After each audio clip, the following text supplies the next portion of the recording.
RuneScape and old school RuneScape are two sides to the same coin, some people say. Though in reality, it's more of a diverging timeline sort of situation where the games split at a single point in time and are now two different realities. RuneScape kept evolving, and its lore, world, and mechanics have continued advancing at a fast pace. Old school RuneScape, however, stayed true to the nostalgic charm of the game, where its gameplay has remained nearly the same since its divergence, and the world has evolved down a different path. Whether you find one version of the game better than the other is an opinion, and no side is more correct than the other. As someone who's been playing since RuneScape Classic, I personally think both versions of the game are just, well, RuneScape. I think both games are good games and can coexist, and the communities from both should do what they can to help both games flourish. There is no reason for discourse between the two games, and I actively encourage players to play both games. And that is what I'm going to start doing. Though old school RuneScape has always appealed to me as a game, I never wanted to restart my progress when the games split. But with friends in both of these games' timelines, it's time for me to try going from RuneScape to RuneScape, experiencing the alternate timeline.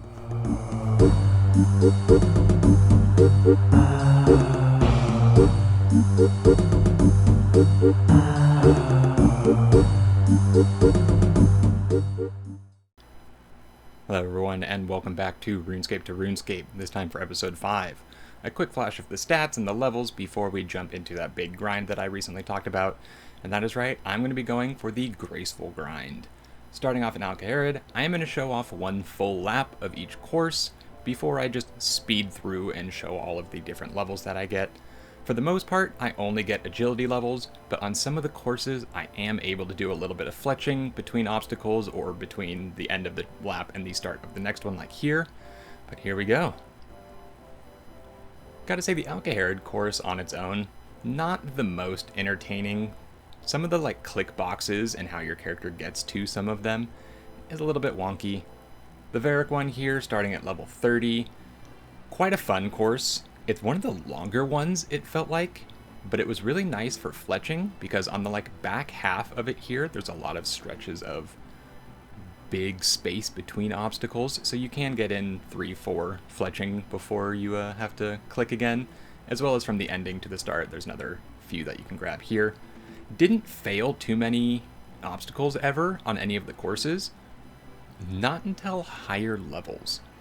Like on the Varric course, I didn't start failing until 36, 37, and then I started failing obstacles all the time, and that was pretty consistent through all of the rooftop courses, where I started off failing maybe one lap or two between the 0 and the 5 level, but then after the 5 level, I fell sometimes multiple laps in a row. The Canifis course is definitely one of my favorite. I do like how just enclosed it is. It's just these few rooftops right here. I like that you're just looking down at the little courtyard in between. And then of course the Marks of Grace being way higher than almost any other course is fantastic, even after the changes to agility recently. I do like the little witch broom swing obstacle as well. That was probably my favorite obstacle out of all of them. But this this rooftop course was not very fletching friendly. Taking a quick break from agility, I did buy some more arrow shafts and some sapphires. GE, I'm going to go ahead and cut all of these sapphires. I just wanted to see what the EXP would be like and how far 2000 would get me, and that was basically all of my cash stack at the moment. Cutting through 2000 gems took me almost an hour exactly, so it actually took a lot longer than I thought. For some reason, I feel like cutting gems is extremely fast. I guess it's just decently fast EXP. I was getting a little over 100,000 EXP per hour, so I mean, I got all the way up to about level 52 and a half? Maybe not quite 52 and a half, but back to the Falador course now. Probably my least favorite of the courses that I had to do. There's a lot of clicking for different obstacles on this course. There's so many different points that you have to traverse, especially towards the end where there's just up, down, up, down, up, down for 4 squares of distance. And then none of the obstacles were far enough apart that I could get any fletching in, outside of the few times that I would fall, usually on the hand-holding area towards the beginning, and then the run back to the beginning would allow me to fletch, and I do get a couple levels during here. And there we go. With level 60, we can jump over to the Seer's course, which I do. I know you can stay at Canifis to get the Marks of Grace faster, but I wanted to get the agility levels as well. This was the first course that I fell on the very first lap, but then again, I don't think I fell until maybe 64, 65 or something like that. The Seer's course is fantastic. I know it's slower EXP not being able to teleport back to the bank or the start of the next lap, but having the space to run from the end to the beginning did allow me to get a ton of fletching in. There's also 2 allotment patches and herb patches really close to this course, so I did start doing farming as well. I didn't set timers or do it very, very efficiently. I would just go occasionally buy just low-level seeds and plant them, and then just do it when I thought about it. The farming being such a small amount of content, I think I'm just going to continuously do farming off recording, because during work, it will be really easy for me to just log off next to a farming patch, and then just every, 70 minutes, 80 minutes, log in, do the farming patch, log off again. And setting up the recording process and everything every single time might be kind of a pain. So I don't think I will do that. I'll probably just show screenshots of those levels. 68 agility is the level that I get my 260th Mark of Grace, just right there, and that is what you need for full Graceful. But I was already so close, I figured I might as well go all the way to level 70 agility. That does get me some nice shortcuts, and that is a good milestone level.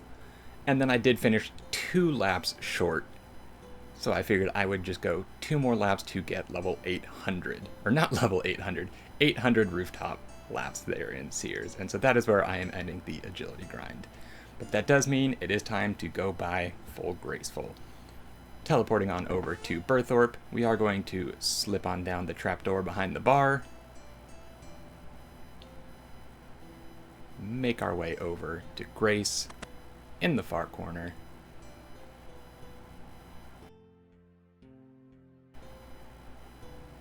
and there we are. Full Graceful by 1 of each. I know I have Boots of Lightness, and I'm going to get the Artie Cloak soon, but getting the full set is just something I've always wanted. I think the set looks really cool, and I am really tempted now to go to Brimhaven and get the dark blue coloring for it, but I'm a little agility'd out at the moment, because that was like a 20-hour grind in one weekend, so very fun grind, feel very accomplished. Back at the GE now with my full Graceful, I am going to pick up an Amulet of Glory, as well as a Ring of Wealth. I've only been using the Accuracy Amulet this whole time, and I haven't had a ring at all. I know the Ring of Wealth is kind of useless for me. Outside of the teleports on it, I'm not going to be hitting the rare drop table on anything anytime soon, and it doesn't give any stats or anything useful, but it's cheap. I figured why not, it matches the glory. I'm also going to buy a couple hatchets. I do want to start the level 36 woodcutting grind, and I do want to start doing a little bit of forestry. I also pick up 2 mithril hatchets because I know I will need one for animal magnetism in the future, and you turn it into like a holy axe or something like that, but you do lose it, so I figured I might as well get an extra one. And then now that I think about it, I could have just bought one and turned the original one into it. By the time I'm doing that quest, I'll be way above mithril axes, but oh well. I'm also super close to 100,000 headless arrows here, so I am going to go ahead and grab those. I'm not going to sell them off right away, but that is a really nice milestone. So much of this came during the agility. I think I'm going to keep doing this as long as it's remotely profitable. I know there's other things I could be doing that are more money per time at this point, but it's whatever. Down here in Draenor, I am going to pick up my forestry kit. I don't know if you have to get the forestry kit in order to start doing the forestry minigames, or if you have to wear the forestry kit, or if it just needs to be in your inventory, but I hop on over to the forestry world, and I am ready to get this on. Forestry sounds pretty fun. The little minigames are always a fun thought, so I hope I was able to come across some of the more fun ones. There's one here already, but I don't think I can participate because I haven't woodcut anything. I think you need to get EXP. And then I also noticed I don't even have level 15 woodcutting yet, so thankfully there are some regular trees over here I can cut down. And just like the agility grind, I am just going to show off this first level really quick, and then it is going to be a sort of montage of fast, rapid levels as I get this grind done. There we go, level 14, and here we go. So I can cut oaks at this point, but my fire making was still level 1, and I do want to just burn all of the logs that I get, because my fletching is high enough, I don't need to bank them or fletch everything I get. I'm also a little worried here about the video quality. For some reason, cutting this many clips down, my playback in my editing software is extremely choppy and like laggy. I don't know if that's going to show up in post, but I mean, I'll just have to see. And finally moving on to oaks here and moving along as well. Fire making finally out leveling wood cutting, but that is to be expected and that is a good thing. I do want to do Wintertot when I get up to 50 and everything, but that's quite a while away. And Wintertot's not really super useful for a main, but it always looked fun to me. Down to willows. Still haven't gotten a single forestry event, going from 13 all the way up into 30s, but there we go. There's the first one. No idea what I'm doing with any of these forestry events. There's one square highlighted because of the Runelight plugin, and so I figure I just stand in them, but other people are moving back and forth through them, so I did miss the very first one. Because I was like, do I have to leave this square? Do I just have to touch it? And then I wasn't standing in it when it like scanned it. But I got 7 out of 8, got level 34 woodcutting from it as well. And then at the end of this event, it talks about a dryad having a gift for me. And so I spent like a minute or two looking around, right-clicking everywhere, trying to find the dryad that had a reward for me before I kind of realized it just put the gift in my inventory. 35 woodcutting, and then my second ever forestry event. Giving all these little guys haircuts. I didn't realize at first that you had to give the same one the haircut that it wanted until it told you it was perfect, and then you move on to the next one. But it wasn't too hard to figure that out, and then this one gave a lot of EXP. And there we are, level 36 woodcutting. I did get a clue scroll in a bird's nest, so I'm going to do that really quick before moving on to do any quests. Needed an iron full helm, came down to the drain or sewer to make one. Emote clue number 1. Unfortunately not a one-step clue, but the next step is very close, so that was quite convenient. Unlucky again, no casket. Off to the Sinclair mansion, just teleport there with a Camelot tablet, talk to her, and back to Alcarid, where we get the casket. This is only the second casket I've ever had on the account now, hoping for something good, not expecting anything good, but any unique would be welcome, and we get an ancient page. Not really anything super exciting, especially because it is worth absolutely nothing, but I do notice I don't have my collection log pop-ups on, so I go ahead and get that fixed after this. And here we go, kicking off the Lost City quest. This was the entire point of getting level 36 woodcutting. This is quite an iconic quest line as well. This was like the original do this quest to be able to equip Dragon back in the day quest. This gives access to the Dragon Longsword and the Dragon Dagger. Both very iconic weapons, though the Dragon Longsword is almost obsolete at this point outside of a for fun spec weapon. Quickly find the leprechaun in the tree, and he tells me about how to get into Zenaris. You need to get a Drummondwood staff, and to do that I have to go to Entrana, which of course you can't bring any combat equipment to, but you can bring runes, you can bring supplies to craft armor and weapons, but Graceful is thankfully not considered combat armor, so you can bring that. Not that it gives stats, but the energy is always nice. Once you make your way to Entrana, you go to the opposite side, and you're going to go down the ladder. The first thing we have to do here, bury a bone, check the prayer EXP. Are we close to a level? No, we're not. Okay. We do need to get a bronze hatchet from one of these zombies. I know it can be kind of RNG heavy and a bit of a grind, but hopefully I brought enough casts of airstrike. I only brought like 130 or something, and the zombie's kind of kicking my butt. It's doing quite a bit of damage. Thankfully there is a way to safe spot it behind these mushrooms. The change to magic is phenomenal. Being able to hit so high with Airstrike now, with no armor, no staff, no magic bonus or anything outside of the Glory Amulet, casting 7s with Airstrike, huge. And with that, we get the Bronze Axe on the first kill. I don't know if that's been an update to make that way more common, but that was huge, because again, I only brought like 134 or 140 casts or something like that. Greater Demon, a little risky. It could tap me pretty hard, and it's weak. You got nothing, boy. Tree Spirit, not even close. Didn't even get to touch me. The Dragon Longsword, to tell a little background on it, back when Monkey Madness wasn't a quest and there was no Dragon Scimitar, training with the Dragon Longsword was so much fun to me.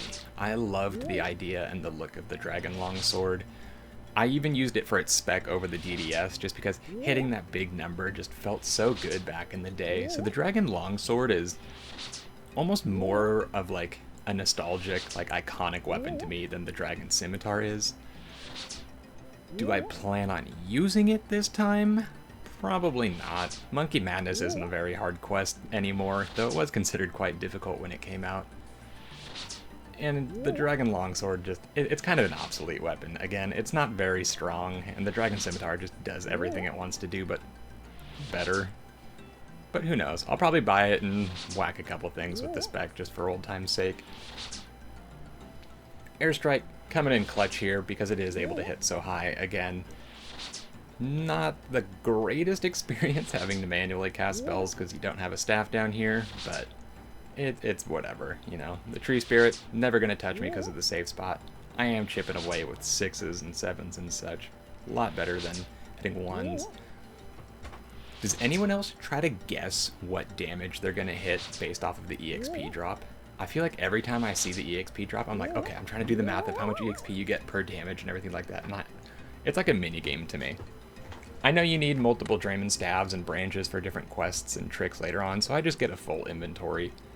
I craft 2 of them into the Draymond staff just because I think you need 2 now and maybe just a branch later. I'm not too sure, but might as well get some extras. And then I do realize that my magic is very close to leveling up, so I figure might as well get a couple extra casts on the Greater Demon to get level 25 magic. There we go. Now that we have everything we need, we just have to slip into the shack or the shed out here in the swamp with the staff in hand, and there we go, quest complete. We were given 3 quest points and access to Zenaris. Very cool city, love the look of this city. And now that we're here, here's my stats for the gains for now.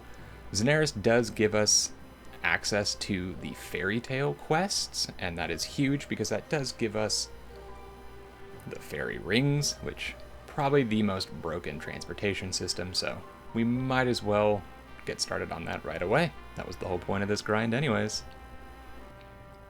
Alright, over here in Draenor, we are talking to Martin the Master Gardener. We are going to start Fairy Tale Part 1. First thing we have to do in this quest is talk to 5 different farmers and figure out what's going on with the crops. We'll start over in Varric and just loop around back towards Draenor.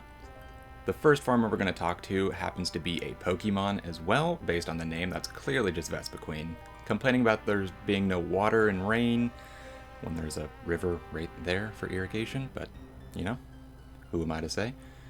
Next one, Tresnor up at the Varric Castle, complaining about insects. Pesticides are a thing, bro. Just give it a little spray and you'd be good to go. Over to Falador Garden, we are talking with Heskel. She's kind of blaming this on me. I mean, I'm just out here to have a good time, and I'm honestly feeling really attacked right now, but there's probably some truth in this as well. It is my fault. At least that's what I've always been told.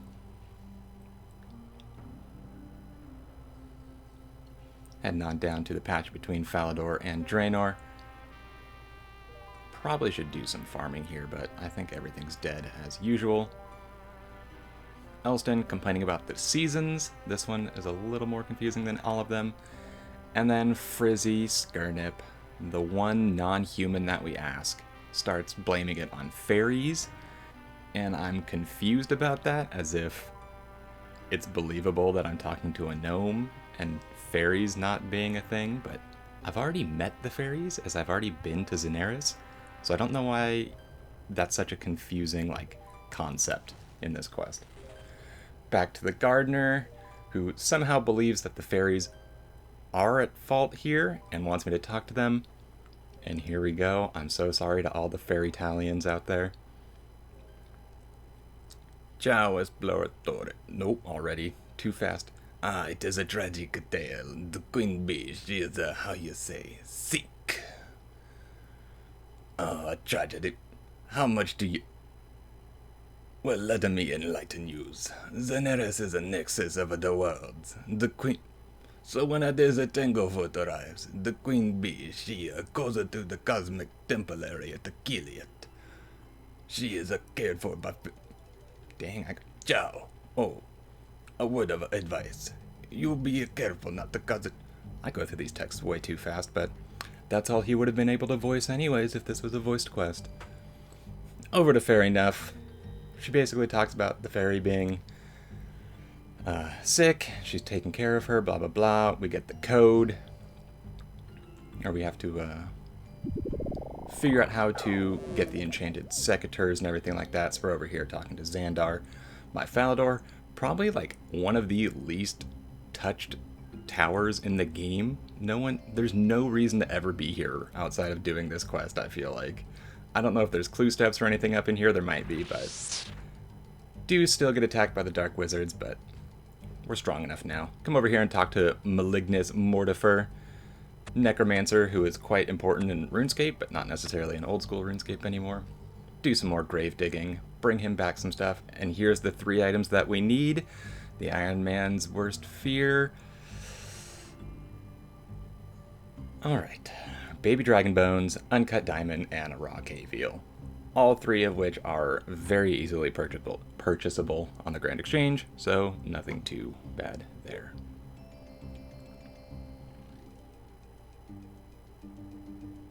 But again, that could be a terrible thing. Level 56 fletching coming in. Sneak that in there while running around. Head down to the Nature Grotto down here in the swamp. We gotta talk to Shrek again.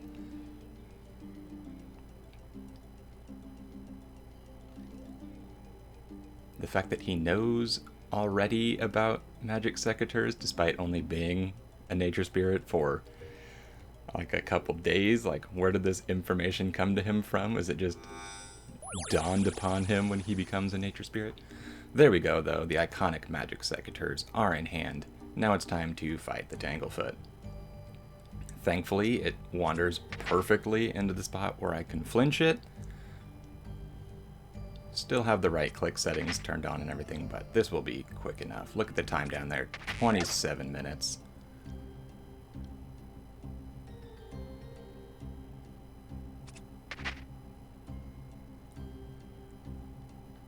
And boom, look at that. I basically like 3-hit that thing. No time at all. Grab the Queen Secateurs, and again, brace yourselves. Ciao, Kinkamori. I'm glad. Benfato, my friend. The folk they all use a great deal. So did he use a get back the Queen Bee's magic power? Grazie infinite. I will give them to the healing fairy. The Queen... And that is quest complete. We are given 2 quest points, 3,500 farming EXP, 2,000 attack EXP, 1,000 magic EXP, and the magic secateurs, which are incredible for herb runs and such. Level 27 farming, we can grow apple trees, level 26 magic as well. Quite a lot coming in from that.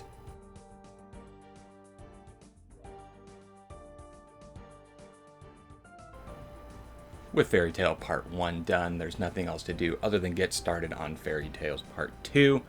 Head back to Martin the Gardener, and we start talking to him, telling him about how we dealt with the Tanglefoot, and how the Fairy Queen is back up and running, and everything should be all good. For real, crop problem dealt with. And he's like, okay, bet. I'm gonna plant some stuff. Talk to me when it's grown and we'll see. And I'm like, you know what? I'll do you one better. I'll stand right in front of you and watch your crops grow. I'm gonna just fletch some headless arrows. And so that's what I do, because I've got thousands of them in my pocket somehow. And he's like, damn, all right, but guess what? Nothing worked. Turns out I didn't solve the problem. But I'm like, all right, I'll do it this time. I got you. I'll head back and I'll see what's going on. Return to Zenaris. Turns out Fairy Nuff's room has been ransacked, totally trashed. Stuff broken, vials broken, potions smashed. Sure enough, something was left behind for me. Find the hidden message behind the portrait, or behind her certificate. You read the back, you get some, jumbly code. Run to the Cosmic Altar, see more jumbly code, and you're like, alright, clearly something's up. What are you talking about? Is there no panico? You will say that the Queen Bee, she is missing? This is terrible. Who could have done such a thing? The kidnapper must have taken her to the fairy rings. They will be along. Yes, we must have, but most of the folk are away from us and not. Yes, that is a good idea. Okay, you may use the fairy rings. Talk to the coordinator and she will explain it to you how to find her. Whoever kidnapped her must be very powerful. You find the Queen Bee and good. Now use a top. Alright, run over here, figure out how to use all the fairy ring codes, find the hidden layer with Fairy Nuff and the Queen inside. Turns out the Godfather was behind it all along. He set me up. Never could have seen this coming. He takes the Queen's powers, but I can't do the rest of the quest, so we have access to the fairy rings. That's all we were here for. That's where I'm going to go ahead and call it a video for today. Here are my stats at the end of this session. Got the full graceful, got the wood cutting, fairy rings unlocked, we're good to go. Thank you guys all very much for watching. Hope to see you all back in the next one.